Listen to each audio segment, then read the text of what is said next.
Hi, welcome everyone. My name is Sonam. I'm a program lead at PAI focused on data supply chains and responsible sourcing. I am so excited for our conversation today. Thank you so much for being here and looking forward to digging deeper into the topics in The Gig Is Up. And for those of us who maybe haven't had a chance to see the film yet, I'm just going to play the trailer to orient us and give you guys an intro.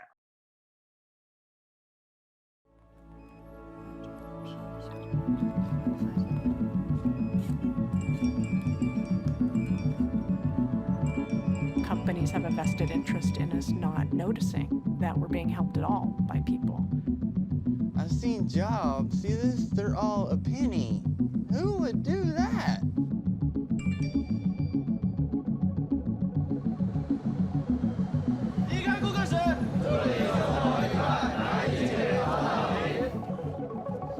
We are your asset. If you want to make money, you have to know this money is gonna be through us. We'll replace the tyranny of the boss with tyranny of an algorithm.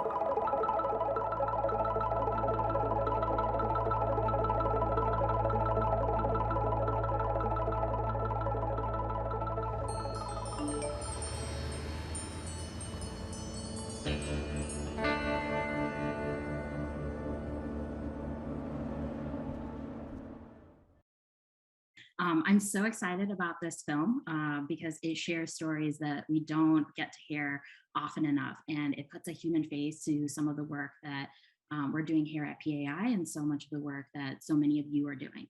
Our mission at PAI is to ensure that developments in AI advance positive outcomes for people and society. In that vein, the AI labor and economy team examines how both the development and deployment of AI impacts workers and the broader economy. Some of our work focuses on the way in which AI displaces jobs and changes the future of existing the nature of existing jobs by adding automation into workflows. And we also focus on the quality of the new jobs being created by an increase in demand for AI, which is the topic of our conversation today. In particular, we've been focusing on the conditions facing workers who clean, label, and otherwise enrich data so it can be used to train AI models. For the purposes of our conversation today, I will refer to them as data enrichment professionals, some of whom you see in the film. Over the past year, we've been examining how the decisions made during the AI development process impact the working conditions of data enrichment professionals. In June, we published a white paper, which a lot of you were involved with as well, which we'll link to in the chat.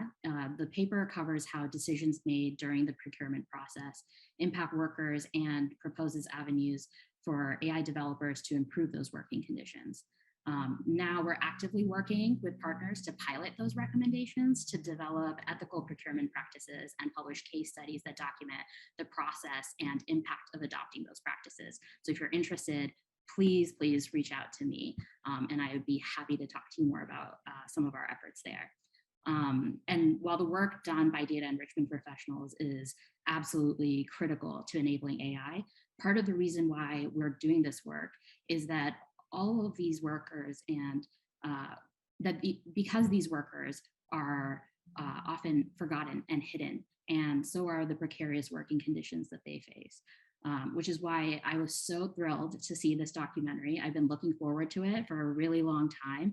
And as the film's subheading suggests, it is truly a very human tech doc and powerfully conveys both our dependence on humans to make technology work and the need to build a society that values their contributions appropriately and tends to their well-being. That being said, I am absolutely thrilled to introduce our amazing panelists, Shannon Walsh and Mary Gray. Shannon is the director of The Gig Is Up. She's written and directed 4 award-winning feature-length documentaries and multiple shorts, which have been collectively screened in over 70 film festivals all around the world. And as a writer, she has published in a range of research areas, largely focused on South Africa, where she lived and worked. She's an associate professor at the University of British Columbia and is also a 2020-2021 Guggenheim Fellow. Mary Gray, who is featured in The Gig Is Up and helps advise PAI's work in this area, is Senior Principal Researcher at Microsoft Research and Faculty Associate at Harvard University's Berkman Klein Center for Internet and Society. She maintains a faculty position in the Luddy School of Informatics, Computing and Engineering with affiliations in anthropology and gender studies at Indiana University. Her most recent book on this topic, co-authored with computer scientist Siddharth Suri, is Ghost Work: How to Stop Silicon Valley from Building a New Global Underclass. And in 2020, Mary was also named a MacArthur Fellow for her contributions to anthropology and the study of technology, digital economies, and society. With that, I'm so excited to kick this off. Shannon, can I start with you? Can you tell us a little bit about how you came across this topic, what compelled you to make a beautiful film about it, and also how you identified workers to follow for the documentary? Great. Yeah, thank you so much. Thanks for having us here. And thanks for the work that you guys do as well. That is so vital and important, I think, in this area. And I hope that it will continue to broaden. I'm beaming in from Coast Salish territories, the home of the Musqueam, Tsleil-Waututh, and Squamish people, which is here in British Columbia in Canada. Yeah, the topic for the film, really, I'd been interested in technological utopianism in previous projects. I'd really been curious about how a fixation on the idea that technology will offer us solutions leads us into blind spots around environmental destruction in earlier films. And I really was thinking about how does it intersect with human labor and how kind of advanced capitalism works to obscure certain kinds of practices through a utopianist idea of technology. So that was sort of like the background of interest. And Ina Finchman, who's one of the producers of the film, knew that I was working in that topic, and she was actually had already been brewing an idea on this side. So we teamed up together as well as producer. And when she approached me, we knew from the beginning, like what I'm really interested always is telling the really everyday stories of people that often go untold. I also have a background in anthropology like Mary, and that really informs my doc work, I think, the idea of showing really what it looks like to do the work. But of course, as many of you know who work in this area, like finding the people who are also so fragmented and separated through the technology itself creates the conditions in which it's so hard for workers to be connected to each other or to be easily found by researchers. So, we started in the film with obviously like the people like Uber drivers, Deliveroo, all of the kind of service industry workers who are working on platforms doing above ground work, so to speak, are sort of easier to identify, to find where they meet and congregate. And a lot of those workers are also organizing with unions, organizing amongst themselves and whatnot. So we knew that a lot of folks were familiar with that level of platform-based work, and that it would also be a way for us to lead people towards what Mary has called ghost work, like what are the people that we don't see. But to actually find the people behind the screens, we ended up actually using MTurk as one of our methodologies to find people. We sent out a call for asking workers, like that was a paid gig, saying if we have a couple questions, make videos for us that end up in the film. Some of those videos are the ones that you see in the film. And we used it, kind of did this huge casting call and got videos from all over the world from workers all over the place. And then we recontacted them and said, do you want to, we're interested in maybe following up with you. Would you like to share your story in more detail with us? And so that's how we ended up finding the folks that we did in Nigeria. That's how we found like Jason in Florida as well, through that kind of open casting call, so to speak. And many of the workers that we found that way also worked on other platforms, not only MTurk. So we ended up really, some of which isn't really fully explained in the film because of the limits of time. But yeah, it ended up being a way that we could find workers because it was really otherwise quite difficult. Yeah, that makes That's a lot of questions there. We got that all together. no, that makes a lot of sense. And I think like as I was like watching the short videos, I was like, each of these is so rich. You could sort of dive in, and this could be, I would spend days just like watching this, and there's just so much there. So I guess like how did you what was your process for even like figuring out like how to narrow into certain stories, and like what stood out and what you wanted to highlight? Yeah, I mean, I think my own understanding of the topic, it felt really important to me that we show the global nature of the work. That was essential because I think that story is important in terms of the flattening of the workspace, the globalization of work conditions being so similar across countries and backgrounds and whatnot. So that was really important. And then of course, like as a documentarian, I'm also looking for kind of interesting folks who have interesting takes on it. So we do look, unlike maybe with research where you're kind of looking for what is the commonality, we're looking for sometimes like who are some of the people who really pop out and can bring us. So lots of people that we did interview didn't make it into the film, but we found some incredibly fascinating people from all over the place. Yeah, and we could have obviously gone to different places too. Obviously, India is a huge place where this work happens, and we did get a lot of submissions from India, and we chose in the end to go to China and Africa instead. Yeah, for reasons that I can speak to if it's interesting, but obviously, yeah, you can't do it all. Yeah. Well, you've done a lot in a short period of time, so it's pretty remarkable. But I kind of wanted to touch on something that you mentioned, sort of like the hidden behind the screen nature of this. And I think what was so powerful for me to see was sort of the parallels between the experiences of both the people we kind of see, the Uber, the Deliveroo riders and workers, as well as the ghost workers, in that people sort of assume that the service is just through the app or through these like interface, but there's everything goes on behind. And there's a quote from Layla in Paris who was talking about how people just assume that the food shows up, and another writer who was kind of talking about how the struggles that he has to go through in hard weather, and what he does, like if he falls over and protects the food and like puts a lot of energy into like what he's doing, but people don't see that part of it. And also on the ghost work, I think, or the data enrichment workers, their work is also hidden. So I kind of wanted to ask both of you, like, how do various technologies or organizational features lead to this type of labor being hidden? And also, like, what are the implications of hiding labor? And how do we create greater visibility? We have technologists and AI developers on this call, and people who will watch this film. What would you want them to take away? Maybe I could pick that up and just thank PAI for hosting this, but really, I think, Shannon, you've created a film that for me brings the research that Siddharth and I did to life. I mean, it's everything I could have hoped for humanizing people's experience in these labor markets. So just thank you. Thank you for all the energy you put into finding the range of people's experiences, because that's the thing we need most, is to see that there are a range of people who are participating, and it's not a niche job. It's really, as we argue, and I think the film illustrates, it's a reorientation to employment that's global, and that it's happening right, under our feet.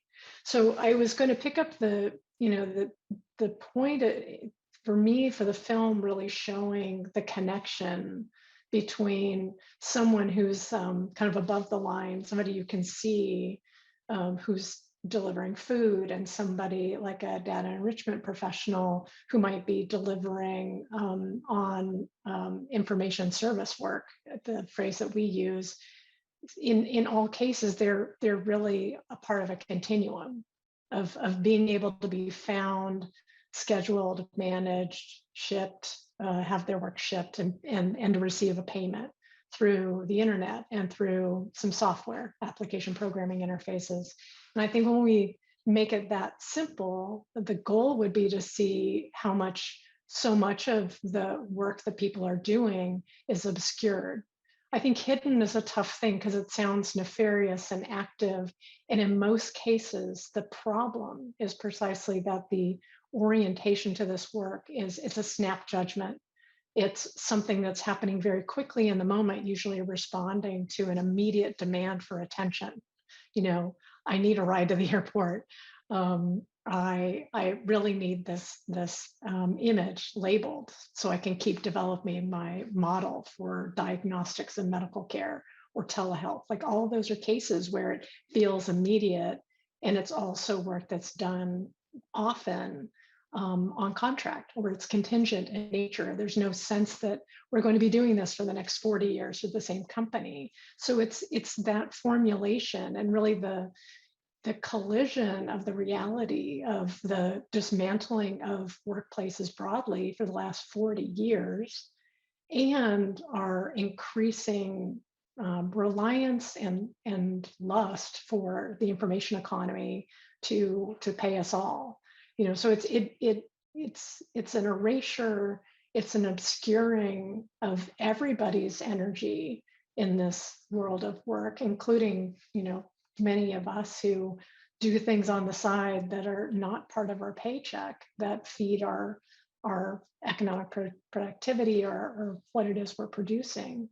And we have not really had a social conversation about how do we want to organize our lives now in this world of work. I mean, it's just timely. I'm hopeful that we're not too late. I actually think we're at the very beginning of having what is our conversation around how do we want to reset our expectations for how we contribute and are recognized for our contributions. Yeah, thanks, Mary. And the only thing I might add there, I think it is interesting to think what is and what is not nefarious about the ways in which some of this work is kind of structured to be hidden and or not, you know. And I think that there is such a range of types of work that happens under this rubric. And I guess from the point of view of making the film, I definitely notice viewers often really shocked that there's people at all. And I do think that is by design, you know, like I think there's a level of design like that, the idea, and I think, you know, we had talked about this as well, but the idea that the internet is magic, it just is a seductive formulation. And the idea that we can kind of press a button and something appears, it's really the Jetsons, you know, like there's just something that we want that to be true. And I think that that the tech industry has played into that, even, you know, to the point at which I think some like technologists don't even necessarily, it's not nefarious. It's just like themselves are not really like kind of thing. They also want the magic, you know, and I think that that's an interesting, like how we shift. What does it look like when we're not in neighborhoods? Like when we would get our food, for example, from, you know, walk in the store, we know the guy that's serving us. We know the people, like if in this kind of globalized workforce, we don't see the people, like how to shift our perceptions to value them, I do think is a different kind of complication than we've ever faced before. And especially because we are, I think, and I say we as in, I think generally there is a general sense of we like the idea of the magic of the internet being possible. And, you know, of course, the conversation around AI is so much about that. And in that conversation, the erasure of people is almost like necessarily part of such a fantasy life, right? So I think the disruption of that fantasy is a really big part of, if we're going to have the further conversation, why are we attached to that fantasy, and what ways is it limiting us in terms of seeing a better future? Well, and actually, I don't want to leave it unsaid, or I want to make sure I say you are so right, because there are plenty of cases where a company, and we studied a range of companies that are business models precisely to get at that sense of what kind of intention is there, and when there's a lack of attention going on. So it's pretty clear that at some point, some companies are deeply invested in making a case that they're just selling software. They're just matching people to services.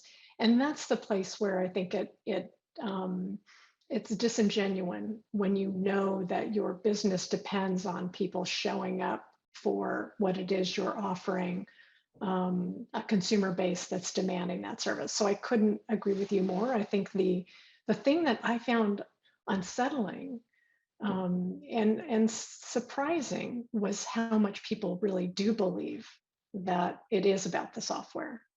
So they're the folks who get that they're dependent on these people who are in the loop of service. And then there are actors in these markets for, you know, the companies themselves in some cases who really do believe that no, we're really close to automating this. And you know that, you know, for us calling that notion of reaching for the zenith of arriving at AI, that paradox of you're going to keep reaching for that, like you said, that sense of we want the technology to solve our problems or to, you know, be the solution, to be the magic, that we have shown no capacity for letting go of that. I mean, that just really defines modernity.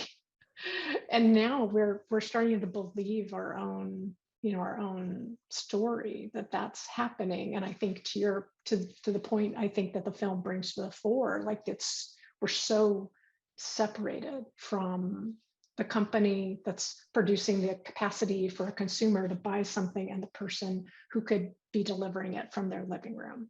Like that's a recipe for disaster if we're believing that magic. Yeah, I think the other thing that kind of makes me think about is sort of like the relationship to workers throughout like the trajectory of a company or a platform in this case. So, you know, we see changes, right? And Mary, in the film, you talk about how we really need to be thinking about how we value people's availability and abundance. I think you mentioned not only sort of what the person is able to do right now, but what they can do, you know, in the future, and how do we actually support them through those things that enable them to serve in this way, and all of us to serve in this way. And I think like this also, like I want to connect this point to sort of the way platforms work a little bit, because I think what was interesting, and Nick makes this point in the film, is that platforms at the beginning try to attract people. Uber drivers were making more than half of what they're making now. 2,000 to 1,000 is what Annette mentioned, who's an Uber driver in San Francisco, and Al mentioned going from 195 per mile to 60 cents per mile. And it's sort of like they understand that like what they're building requires us to value that availability. At some point, the availability and the network effects is what we're paying for. I guess like I'm curious like what your thoughts on when that sort of goes away, because the work is still the same. It's there. It's not getting more automated.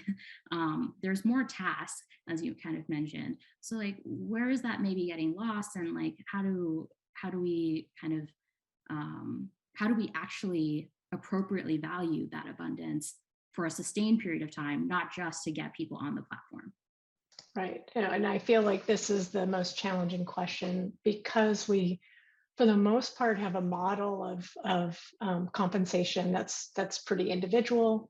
Individual employees, individual contributors earn a separate salary, and all of the systems we have for evaluating the value of someone's labor are caught up in stories we have about what makes somebody valuable. And typically an economic analysis tells you it's the training they have, it's the skills they have, and that's the differentiator. And we have really not fully absorbed that education is important for many, many reasons, but it does not boost you into a new economic class by default. There's no direct causal relationship between getting an education and having financial security. You know, that's a really tough thing, I think, for most people to absorb. So we know that the measures, that's an example of the measures we have for how do we value workers and labor are off the mark, to say the least. And particularly when we're talking about a global labor market that can be easily segmented and is often driven by labor arbitrage. Where can I find cheap people to do the work I need done? we're not really asking ourselves honestly, well, how are we going to value people? Because we haven't really contended with the fact that we today don't have a system that values people. So I think to your point about abundance, the case we were making in our research is that now a service, and particularly information service economies, but really service economies, they're driven by somebody responding. And if you need somebody to respond, you need enough people available, unless we all want to be very strict about the hours we have a request to make, like when we're sick or when we might want, something to eat. We have labor markets, service labor markets that are organized around consumer demand. When we want things, we want them as consumers. So I think the hardest thing is like, this doesn't have to be a bad thing, but we have not noticed how we have a way of dealing with this when it's culturally valued kinds of services like medical practices, law. We retain those people because we think they're valuable. And in some ways, it's knowing that I can reach somebody at any moment that I'm paying for. We haven't translated that into all of the services in our lives.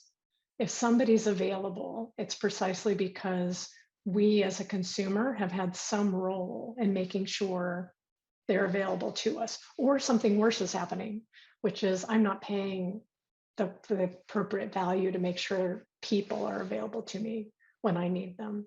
So, I mean, I'm saying that abstractly, but the ramifications are huge. If you have platforms that are effectively open call, so the invitation is, I'm not trying to retain you for the work you have to offer, but I am going to make work available to you if you're interested. That could be a good thing because that means people, in theory, are getting to organize when they work. They're getting to choose what they're working on, and they're making decisions about who they work with. And the problem is we're not actually organizing any of this employment, prioritizing workers getting those three things. So we're both creating abundance, but we are setting up labor markets that can't possibly appropriately value people coming to that call.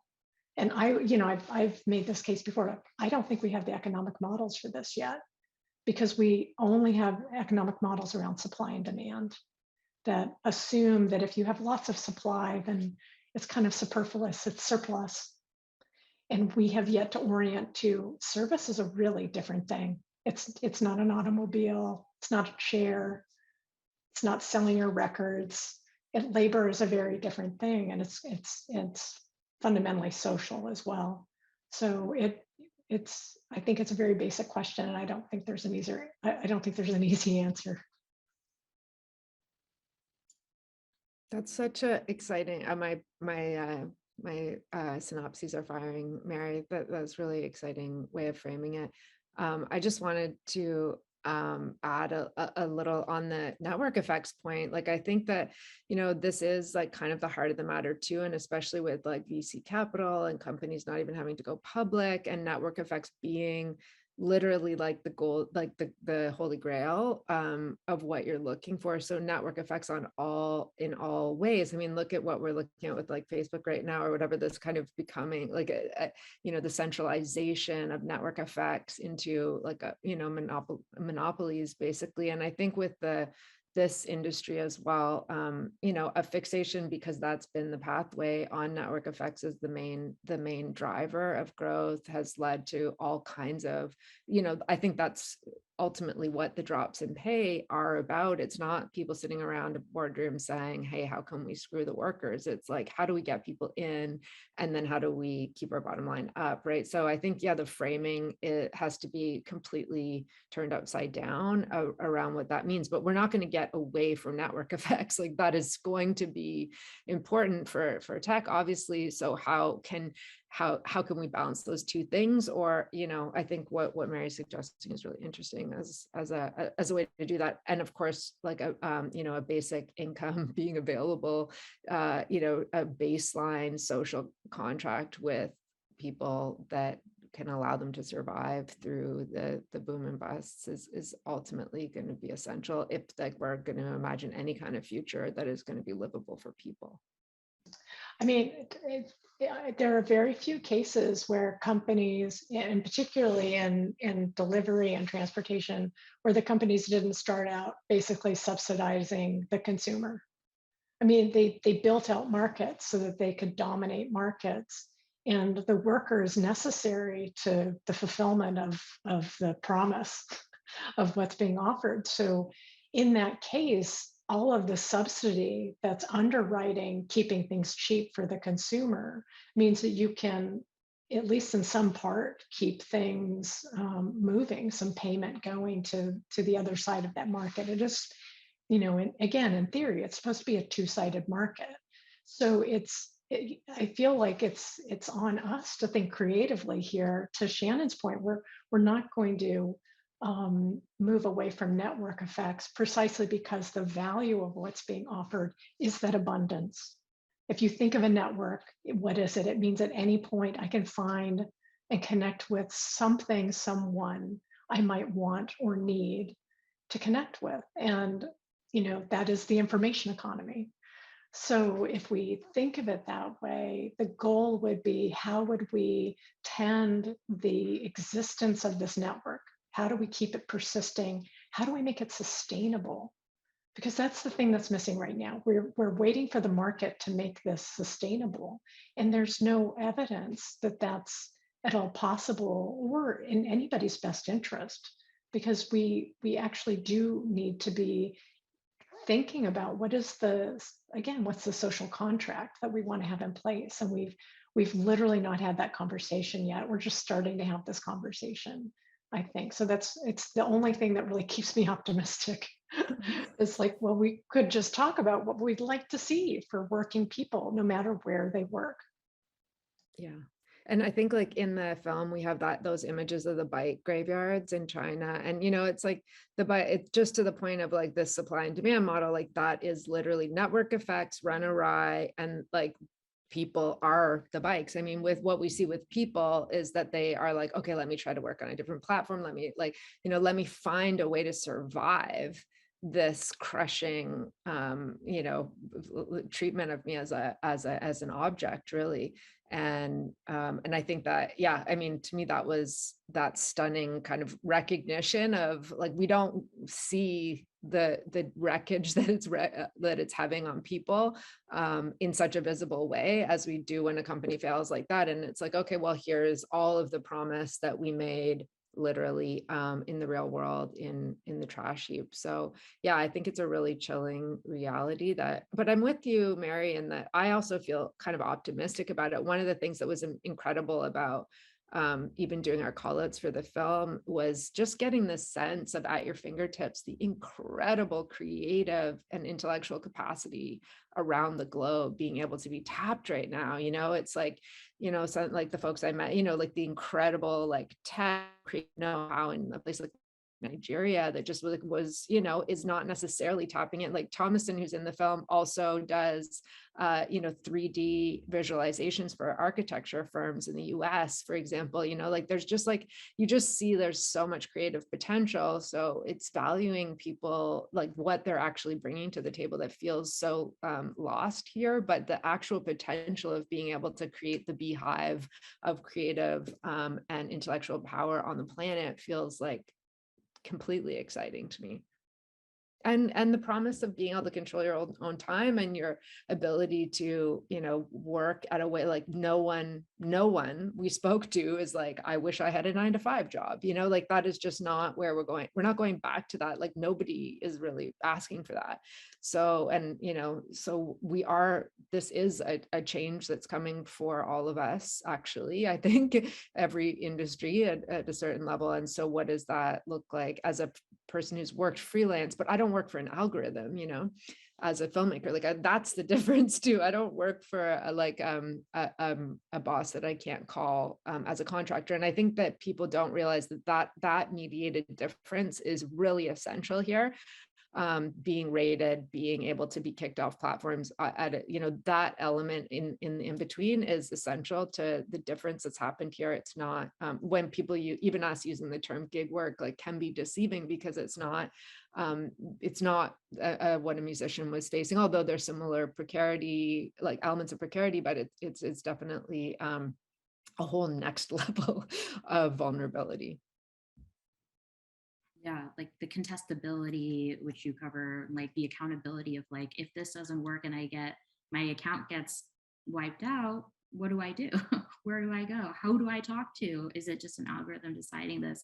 And like, yeah, I mean that if that's your income and you just are no longer able to do it, that's not a normal process. And I think you guys both touched on this a little bit, but it doesn't have to be this way. And I think there's so many different questions I have regarding that. But I think one of the things that you touched on, Shannon, was just how this could actually be really good work. It does. There is this sort of potential for it to include more people, right? I think we see with it, particularly data enrichment workers who maybe need to be at home for some reason, like people like Jason who needs to be at home, or even who've been excluded outside of like traditional labor markets because of background checks or what have you, and like are not able to hold a 9-to-5 job. This could be extremely empowering. But falling outside of traditional sort of labor restrictions also means you fall outside of traditional labor protections. So I'm kind of curious, how do we draw the line, or like how do we even start thinking about what the difference is between empowering someone to do work and exploiting them? How do we think about that?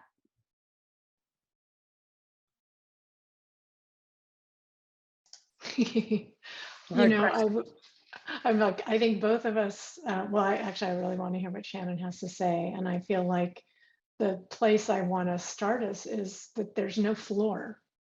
There is no regulation right now, making it very clear what are the expectations. And Sonam, you just pointed out a really clear one, that we could require every single company to have a way in which there's recourse, there's redress, that it's not the equivalent of being trapped in a phone tree.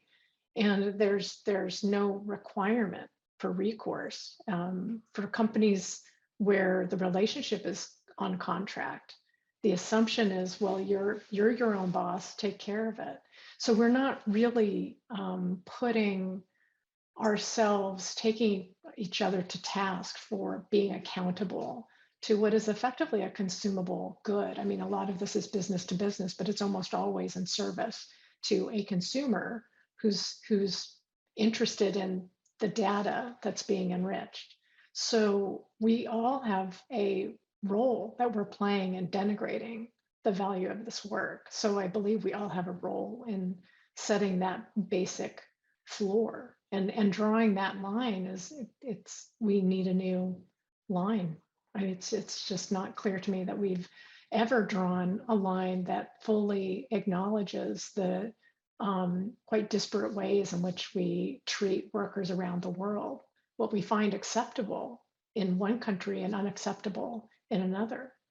And it is genuinely, this is, another opportunity to call the question on how globally connected our workforces are, how they collaborate often as teams because they're contributing to different pieces of a puzzle that somebody is selling at some point as a complete picture of something.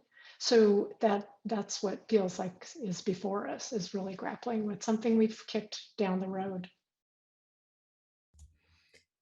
Yeah, absolutely. And I'd wonder if the distinction is not the right one as well, because there's so many people pushed out of traditional labor markets. Is not only the kind of exceptional cases, and also maybe those matter less in a world in which a lot of us work from home anyways. Like, do we really need to know who's caring for an ailing parent or something? If we're all kind of using our time in ways we would like to, like, it actually opens that up in I think a pretty interesting way, which yeah, is important. And I think, what we hear from workers is misclassification of work as contract. So like that to me is the loud and resounding workers saying, don't call this, from at least the above ground workers, let's say, they're, really saying we're not contract workers. This is what, and we shouldn't be, we're misclassified in that way. And I think that is a really important thing to take heed of, whether you're working, like piece by piece, task by task, but you're working all the time. The classification as a full-time worker will allow all the labor rights that have been afforded through struggles for 100 years to be implemented, right? So I mean, we don't need to start from zero when there's been long fights for this. It's just that we've let the companies tell us what this work is and not told them what it is. So I think that in that sense there's an inverted relationship where that can be probably corrected. I mean, look, in Toronto here in Canada, food delivery workers won a battle against Fedora, and they just left Canada, right? So like we also have that problem that we've had through multinational corporations. And so I think there is like that, it is a global issue. And like if we're going to say like these are the kind of standards that need to be in place, this is how workers need to be understood by governments, those have to be consistent globally. Like this is like a higher level conversation. I think that is going to be essential to have it at that kind of level. I mean, country by country, obviously we can set things in place. I think the US will have a huge role to play, obviously. But yeah, it is big in that sense of we need to be able to really change the way workers are considered, and in a way like maybe we've given too much leeway to the tech companies to define what those terms are. I mean, the rating system, for example, I mean, it's cruel and inhuman, and like you should never be rating another human being's worth and their ability to get a job. It's not Instagram, this is someone's livelihood. And that just needs to, I just don't think that there can be perhaps other ways to think about how to value like efficiently value if someone's doing a good job. But this level of efficiency is cruel and inhumane, absolutely. And that we heard across the board in every area that platform-based work is happening.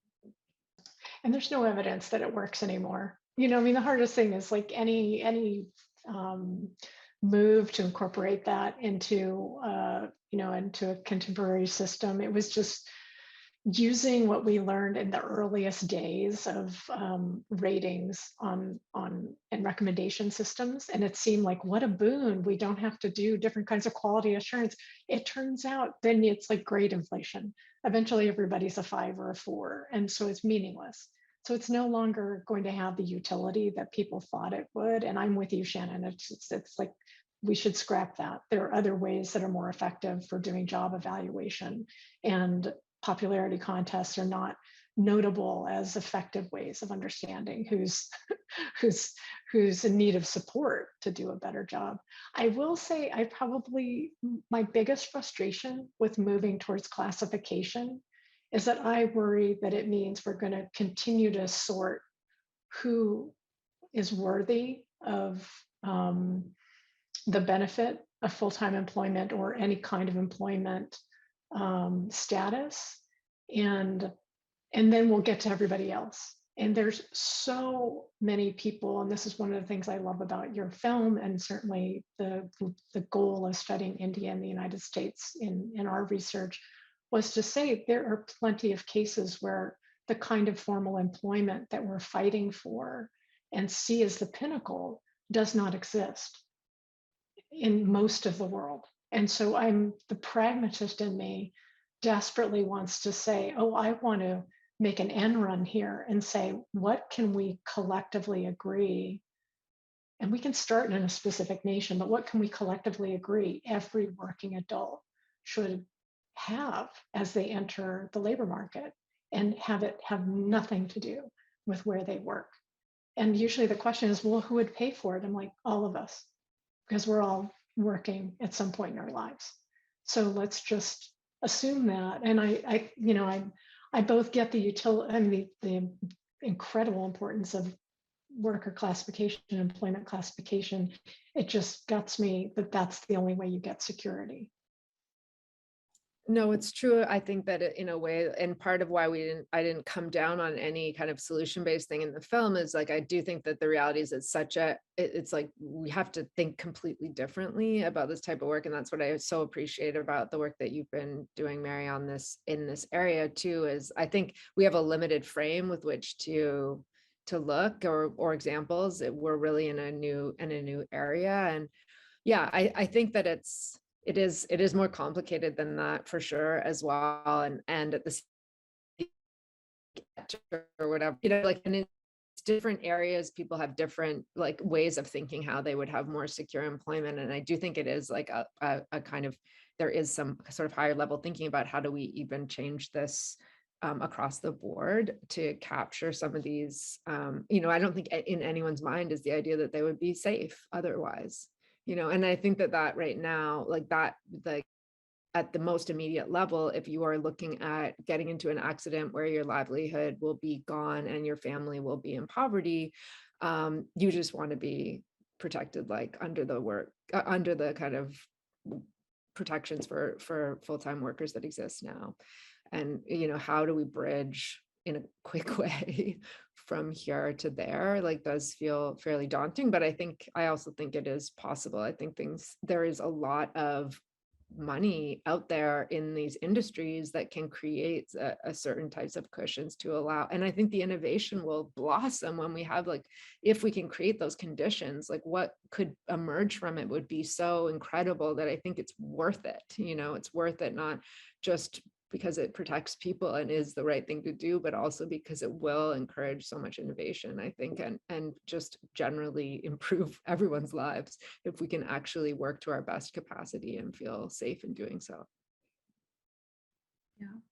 I'm gonna we'll start going into audience questions in a little bit. I'll pair this last question I have with an audience question though. I think we see, you guys talked about potentially needing regulations and a floor to sort of lift workers up. But I am also curious, because of the community that we're a part of and PAI speaks to as well, like, what would you like the tech industry and the broader PAI community to do to make sure that we're improving working conditions for data enrichment professionals? And,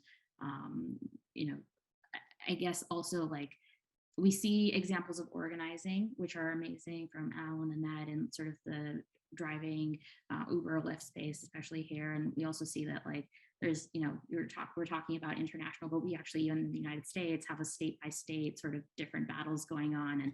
But we do see good examples like Lead Genius, which is doing, more to take care of the workers. And so what would you hope people take away and do after this, and what can we do? And because they're related, Ryan asked a question. He said that as visibility has been increasing more for this type of labor for data enrichment, he said platforms seem to have begun to use the language around crowd or community focused corporate stance, but has there been any follow-up with these workers to see if there's been any tangible change to follow the language and the commitments made? And if not, have you heard of any plans to do so? And this is where I'll give a shout out to PAI, because I feel like the workshop and the working group you have that's working on this issue, it is to say we're going to need a standard. We're going to need a labor standard around what it means to be part of a supply chain. And typically it is a supply chain around data enrichment, where you've got folks who are doing labeling, you've got other pieces of data collection. There's such a range of work that's happening for anything around certainly the advancement of artificial intelligence, but really the advancement of software. So, software that's interacting with people is constantly being retooled. There's plenty of work here. And I think one of the ways of looking at it is we need a mechanism for securely providing audit systems, so that when a company says, yes, I have a set of workers who have these work conditions, there has to be, if you're contracting with those companies, a way to say, okay, prove it. And that's so necessary. And we have models for that. You know, Immaculata, we've got all of the work that's been done in textiles around organizing. It takes workers and independent parties that have workers' interests in mind to be able to verify that a company says it's doing right. So it feels like that's a critical piece of this, is that there has to be a mechanism for not just believing a company, but having a way for the companies that are doing a good job, whether it's Sleep Genius or Amara, to be able to have a way of demonstrating, yes, we are giving our workers breaks, or whatever the conditions are that are most necessary for safety and health of and sustainability of a workforce. So I feel like that's one place to start, is to have that auditing mechanism. Yeah, I guess there's so much, it's a big question to answer. And to Ryan's point, I don't actually know personally of any follow-ups with workers. I think that goes to what Mary's saying about the auditing. I don't know that the language has changed anything from the point of view of people doing the work. I definitely saw no evidence of that whatsoever.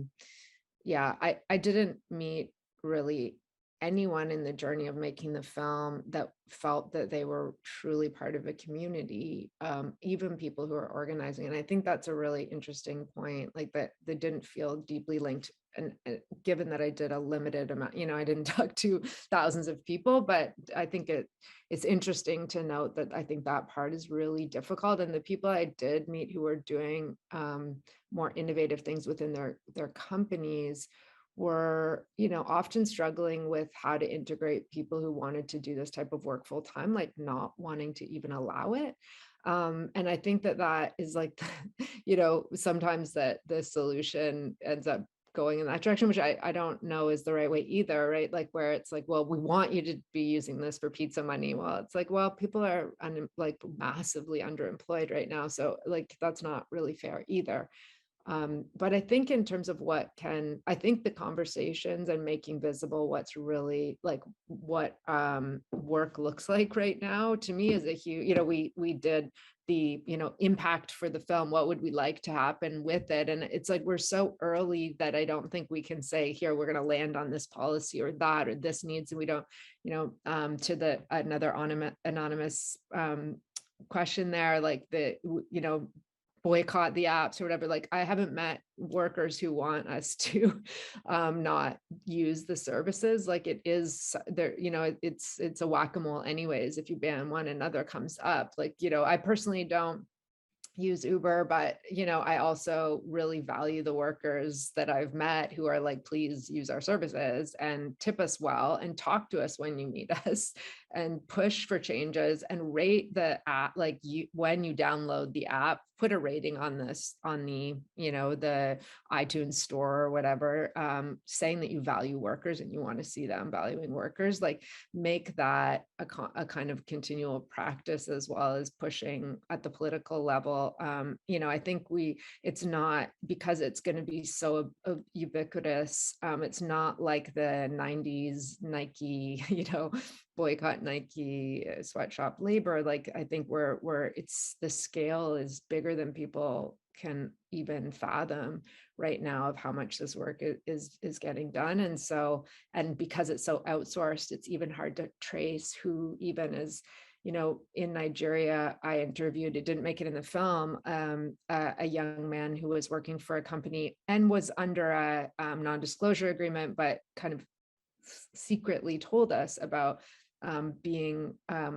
working to sort the Google search results in Nigeria. And to me, that was like, you know, every time I've often thought, you know, this is something that like literally he's under non-disclosure, because like that level of magic wants to be hidden so much that it's all algorithms that are doing that. And like literally like the human creative intelligence is still needed at so many points in the in the overall chain, that I don't know if we could even trace them adequately. So I think it has to be like a society level discussion about an overall like mindset shift, both as consumers, as business owners, as governments. It's like a really, unfortunately, I think in some ways, but maybe fortunately, and it is an exciting conversation, but it is a big one. And I don't really, I think there's a lot of people who do want to see things different, like within the tech community. I don't think it's like, I think people are experimenting. There's cooperatives using platforms as well that allow workers to have complete control. And I think that's an interesting model too, like for smaller scale stuff. I think there's a lot of interesting models that might rise to the fore, depending on what kind of labor we're talking about. So I think it's keeping our eyes on the space and keeping really, I hope with the film will be a way of starting to get, just disrupting the idea that there's not people there to begin with, or that tech is not dominated by like white guys in button-up shirts. It's like a huge range of people all over the world, right? So that I hope will be part of really getting the minds. I'm definitely not the smartest person in the room by far on this topic, but there's a lot of people doing such great thinking about it and bringing them forward, including the voices of the workers who are being impacted. It is so essential, I think. I mean, I think that's the hardest part, is that we need such novel thinking. And to me, that's one of the most powerful things about your film, Shannon. It's like we need to be thinking with the voices of workers flooding our sense of what's possible. Because for the most part, they're the ones who are very clear on how to navigate this world. They're very clear on why they're moving in this world. And everything that they're doing is a reflection of what's not working in employment today.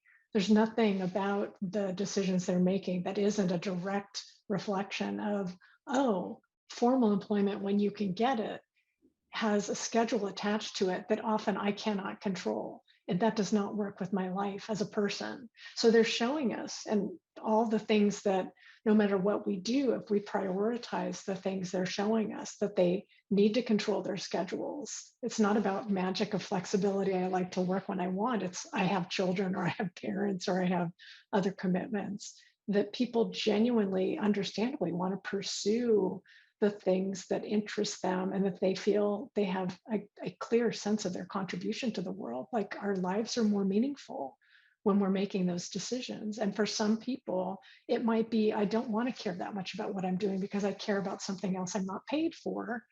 And that we really want to be figuring out how to tend to people's, and I think one of the things I loved about our research, seeing how social work is, that people want the ability to connect with each other. That is the thing that none of these platforms ever built for, and did not understand how fundamentally it's a part of what's making these systems work, is that people connect with each other, and that can cut both ways. If people aren't given support to have those connections, it'll quickly revert into old boundaries and tending, familiar fences. So it's, if we can prioritize those three things, even as different as the different kinds of labor might be out there, there's something consistent here, which is it's still being oriented in this, in this call and response way. So how do we make sure that the folks who are answering the call are really seen as critical to anything moving forward? And that's the piece that feels like it's missing. Mm-hmm. Mm-hmm. I feel like we could go on for a few days talking about this. I told you so. Yeah. And I hope we also have a lot on our website too. We're definitely like, visit us there. I'll be continuing to add stuff and resources and along the way, but with some tips to get involved and ideas, and other groups that are working in the US as well on some of these issues. Yeah, and I want to plug it. I think we put a couple of links in the chat if you want to check out the film and you haven't had a chance to yet, and your friends haven't seen it, they can pre-order it on iTunes today, and you still have, I think, until the end of day to use the link that you got when you registered to view it, so you still have some time. It's It's amazing. I've watched it at least 2.5 times and learned something new each time. And also, if you want to get involved with PAI, please feel free to reach out to me. I will talk with you and figure it out. And hopefully, I really hope these sorts of conversations continue and we get to that next layer of like, okay, how do we actually do this? What does it mean to radically rethink sort of the systems we need in place to value people for the work that they're doing that enables all of our modern day conveniences, and also just, our, I think building a community around that, I think is important. So Shannon and Mary, thank you so much for your film, your research, and your time. Thank you for coming and talking with us. Thanks so much for having us, and thanks everyone who attended too. Thank you, everybody.